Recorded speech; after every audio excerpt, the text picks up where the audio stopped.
Welcome back to Vintage King Motorsports. This is a vintage Homelite 330 chainsaw.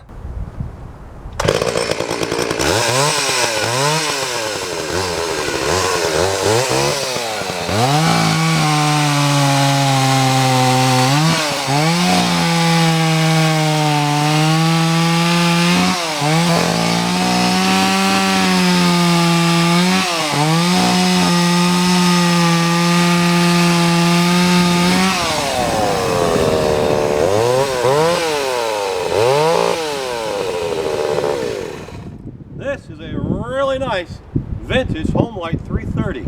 My Uncle Bob was a wood carver who actually used one of these to cut nude mermaids and stumps. Cut a little niche out for yourself and get a 330 for you. Click on the link below for pictures and details and how to buy this saw right now. Don't hesitate, folks. Act now, because if you don't act now, it might be in your neighbor's garage, but I absolutely positively guarantee it will not be in yours.